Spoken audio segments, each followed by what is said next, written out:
Today on Newsbeat, the British are coming. The British are coming.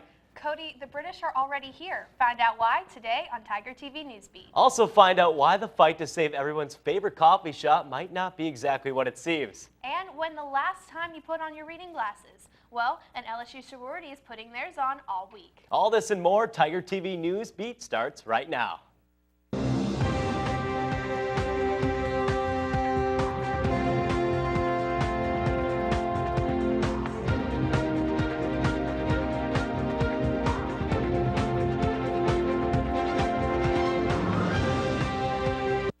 Good evening and welcome to Tiger TV Newsbeat. I'm Kristen Althouse in for Taylor Tyser. And I'm Cody Krupp filling in for Jake Robles. Thanks for joining us. A hospital in Dallas has taken its second patient showing signs of Ebola. Thomas Dunn, the first victim diagnosed with Ebola in the U.S., died earlier today after spending the last week of his life in an isolation unit. The second patient, Sergeant Michael Moaning, was exposed to Duncan after entering his apartment to get a quarantine order. The deputy was sent inside the unit without any protective gear. On Wednesday morning, Chuck Moreno and his son went into a clinic to get their flu shots, in which they also spotted Sergeant Moaning.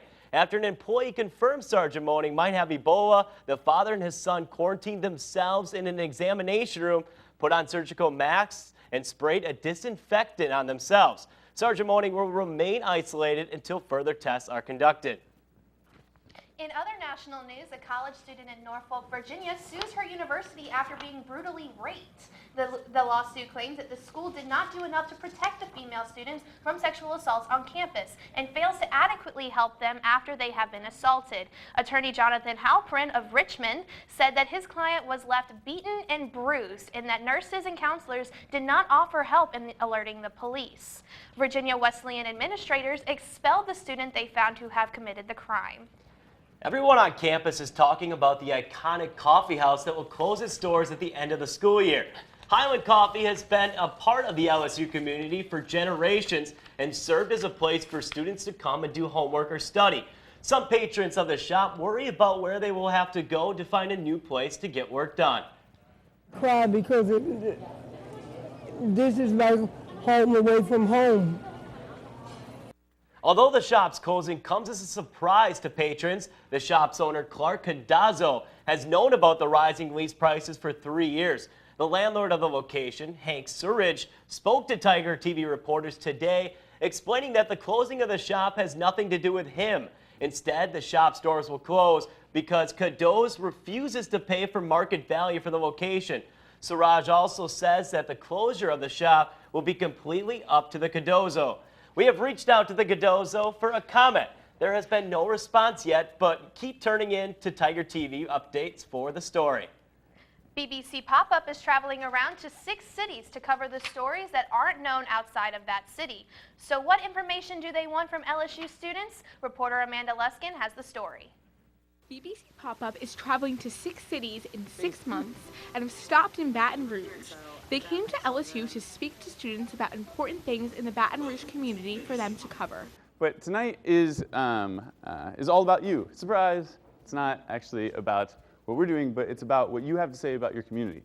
BBC passed a microphone around the room to ask LSU students what they think are important issues to be talked about.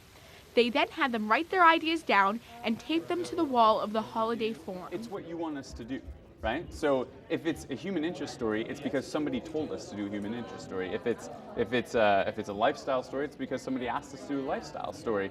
We want to find what sorts of issues are on the minds of people living in the Baton Rouge region. Baton Rouge specifically because basically we wanted to visit the South. First of all, Louisiana is a brilliant place. Besides getting story ideas, they also want to inspire LSU journalists. We want to offer LSU the things that we've learned as journalists, right? But at the same time, we've learned so much from students at previous universities. And so we want to offer you what we've learned in journalism, and we want to know we want to get local knowledge about the place that we're living in for those 30 days that we're here. LSU specifically is because another value of the project is to kind of educate young journalists, people of the community, of how they can kind of empower themselves. BBC will be in Baton Rouge for an entire month and is very excited to help LSU students. Reporting for Tiger TV, I'm Amanda Luskin. Anyone interested in learning from the BBC pop-up will have a chance to work with them throughout the month of October. It looks like we're headed for a break, but don't go anywhere because when we come back, find out why you should pay a visit to Memorial Hill Library. Stay with us. You know, temperatures were high today, but it really didn't feel too bad outside. Do you know why that was? Cody, why are you asking me? I'm just a curious person. Well, I know someone you can ask. Let's turn over to weather forecaster Christian Bennett. Christian?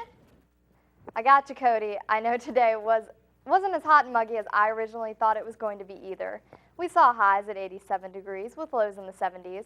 It seems to feel a little cooler today because the humidity stayed pretty low at 57%.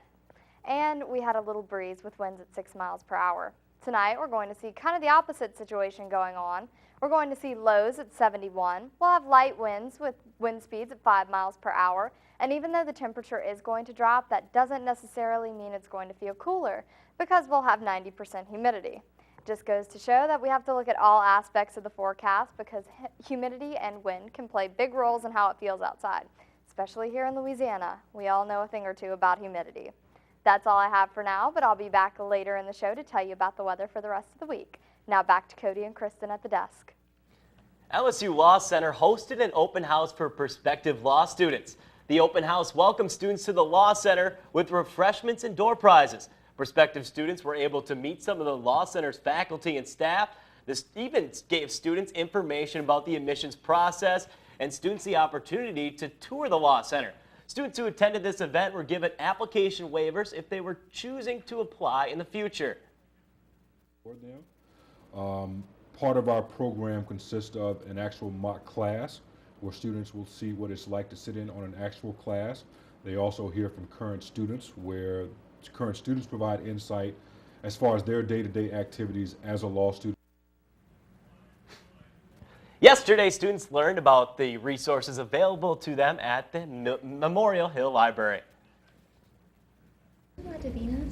Most students' library of choice on campus is Middleton, but Amy Lofton spends her time at Hill Memorial Library. Classes have ever required me to come in here, but it's definitely changed my view. Like, it's opened up my world so much because this place is freaking awesome. And the library hosted an open house Tuesday evening to show the community the resources it offers. It houses the university's special collections of books, manuscripts, and other research materials. It also constantly has several exhibits on display. Head of Special Collections, Jessica Latcher-Feldman, hopes the night was helpful for students. To give people an opportunity to come and just ask questions and visit the library and see what we have. The theme of the night was STEM and Beyond. It featured rare materials for science, technology, engineering, and mathematics. It was designed to help draw in new students who don't typically visit the library. People often think of us as being a place for history and literature and things like that, but we wanted to show that we have things that relate to other disciplines. Feldman hopes the night encourages more students to use the library, especially undergrads. You do not have to know what you're looking for in order to come to the library and use it. You just need to come in. Librarians are trained to help pick your brain. For Tiger TV, Desiree Robertson. Students and other members of the LSU community can visit the library and view the current exhibits at their own leisure.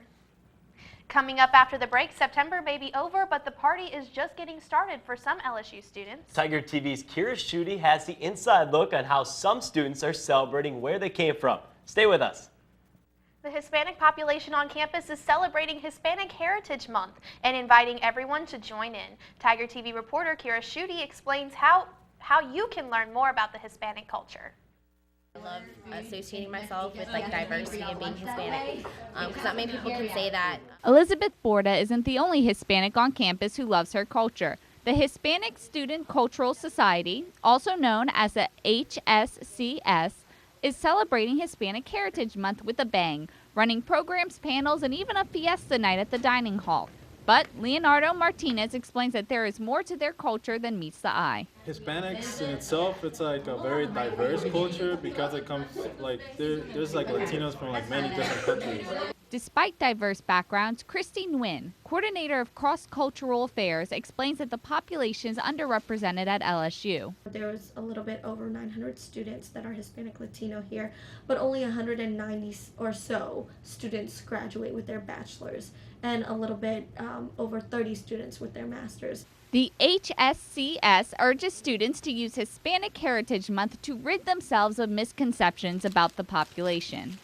We just don't want people just thinking like it's all about ponchos and like salsa and tacos. Like there's much more to it than that. I would just to start hanging out with Spanish people and just come to, just get involved in organizations and go to Hispanic parties, and you'll see what I'm talking about. I think it's great for everyone to celebrate and not just do the basic, which is acceptance and tolerance. Borda leaves the Hispanic population with one message. Accept your culture, your background, accept diversity because it's here at LSU. The Hispanic Student Cultural Society will hold a showcase to end Hispanic Heritage Month on October 15th from 11 to 2 in Free Speech Circle to show their diverse culture. When we come back, see why a certain sorority might have a bunch of eyeglasses in their front yard. Sounds weird, right? You don't want to miss it. 85 million people are visually impaired, and this week, the Delta Gamma fraternity has been out in Free Speech Alley bringing awareness to this community. They've been asking students and staff to take Instagram pictures of what they're happy to see with the hashtags World Sight Day to bring awareness to this community online. DG is also collecting eyeglasses to give to those in need. Delta Gamma is partnered with Tom's, and if you buy one of their eyeglasses, in return, they'll give an eyesight-saving surgery. Back to you guys at the desk. Twice a week, the Delta Gammas hang out with visually impaired students in Baton Rouge. They do Zumba with the kids every Tuesday night. They also help students get ready for homecoming and prom. The Delta Gamma fraternity sees this community weekly. This week, they are out in Free Speech Alley raising awareness for these kids and other visual impairments.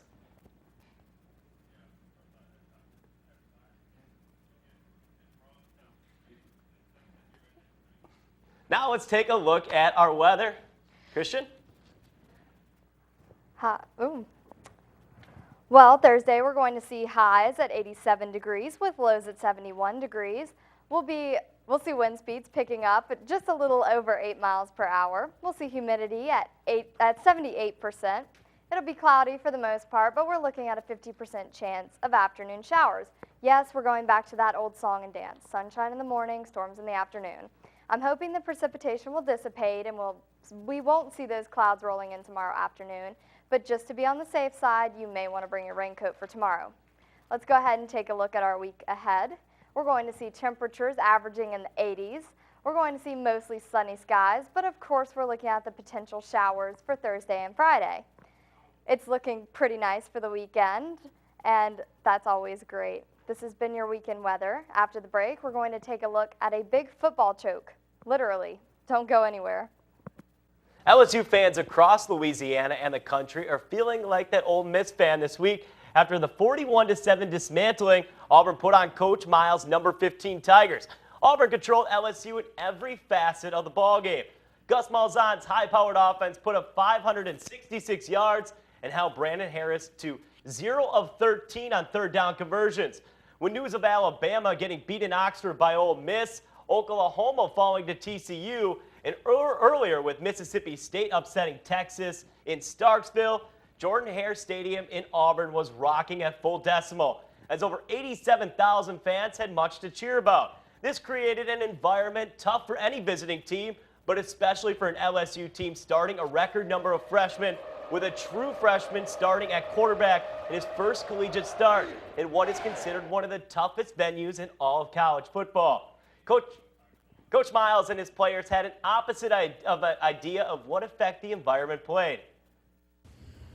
I don't think crowd noise really affected us. I think certainly the position of playing in a big-time game in your first start may well have affected him. I feel like we're very young. I think that we still have to get adjusted to games like this because this was my first time playing a game like this, Brandon's first time playing a game like this. So anybody that's a freshman coming into a hostile environment like this, it's going to be difficult at first. Brandon Harris went into Saturday's matchup with full support of Tiger Nation and his coaching staff that he could get the job done moving forward. His performance, well, it said otherwise. Harris will be replaced by former starter Anthony Jennings in the third quarter after going a dismal 3 of 14 for 58 yards. Those kind of numbers will not get the job done at any night, especially against a team ranked in the top 5 of the nation. Les Miles is adamant this will not be a rebuilding year, so the job is back open. And Miles has not given any sign of who he will go with at quarterback come this weekend. Obviously, you got to stay smooth and you want to be in rhythm and handle things the right way. And when you're missing throws that you normally make, I mean, that's just not acceptable, especially as a starting quarterback at this university, because obviously the standards have been set high with Zach leaving last year, and then the quarterbacks that came before him. And like I said again, just the overall performance was terrible. A 10-9 win over the Tennessee Volunteers last weekend. The Florida Gators should be able to crack a little smile and take a deep breath before this weekend when LSU comes to town. This is not the case in Gainesville. Reports broke out Monday of probable starting quarterback Treon Harris accused of sexual assault of a female girl and the immediate suspension of the freshman quarterback. Tuesday morning, Coach Muncham had to handle reports of a fight between two of his players that involved punches thrown. Charges have since been dropped, but no players will have media availability this week in wake of the allegations, and the coordinators are expected to talk Thursday to the media, with head coach Will Muschamp canceling all of his weekly press conferences. And October has hit the calendar, so does the LSU men's basketball team to the court of the PMAC. Head coach Johnny Jones will rely on young talent with the departures of Johnny O'Brien and Anthony Hickey after a 20-14 season last year. Many experts consider them a contender in a dark horse aspect, as they will bring in Jordan Mickey this season, who decided to call Baton Rouge home for one more year. He is known as one of the best defenders in college basketball. Keith Hornsby will join Mickey after a year of sitting out with transfer rules and is expected to play a key piece both on the leadership and basketball sides of this. Jones-led team will start with an exhibition game against Moorhead on November 7th at the PMAC before welcoming in Gardner-Webb for the season opener on the 15th. These next few weeks will go a long way into determining how this new-look Tigers team will fare up in the SEC play. With Johnny leaving, Siobhan and Andre Stringer, I definitely have to step up as being a leader this year, and one of the guys who already played a year here. So guys will be looking to me for leadership. Got to practice the whole year, do some great workouts, but I haven't played a actual game in a year, almost a year and 8 months, and that's ridiculous. It's crazy. LSU has announced its October Student Athletes of the Month. It's an award given to academic improvement, dedication, and proven ability in the classroom and the playing field, as well as giving back to the community. This month's representatives include Stephanie Amicha, a high prospect on this year's women's basketball team, baseball star Alec Bregman, one of the most consistent kickers in the country, Colby Delahousse, Matthew Rohrer in track and field, Rogan Rice-Smith, a sophomore swimming coming in after a strong first-year campaign, and Tori Bliss in track and field, who is named the Shaquille O'Neal Life Skills Program Student Athlete of the Month. That's all the time today for sports, but after the break, find out what crazy ride American Horror Story has in store for us next. American Horror Story fans will have a new story to look forward to next year. Show creator Ryan Murphy has announced American Crime Story and will focus on O.J. Simpson's 1994 murder case. The 10-episode series will air on FX, the same network that carries American Horror Story. Production is set to begin early next year in Los Angeles. A new season of American Horror Story titled Freak Show premieres tonight. It seems like they just left, but College Poster Sale Company is back in Free Speech Alley, giving students the opportunity to spice up their space. This sale brings over 1,500 posters to campus, which range from $5 to $9. They say they're at the busiest time between classes and during lunch hours. Road manager Jeff Apostol says themes for the posters cover everything you could possibly imagine. Now they tend to be TV. This year it's all Game of Thrones and Doctor Who. Last year was all Breaking Bad. Music too. Lana Del Rey is huge this year. Beyonce is huge. But we have art, we have nature, cities, we have all kinds of stuff. Well, that's all the time we have today, but don't forget you can watch us online at tigertv.tv or check out our YouTube channel. You can also follow us online at Facebook, Twitter, and LSUReveille.com. Thanks for watching, Tigers, and we'll see you again tomorrow. Have a good evening.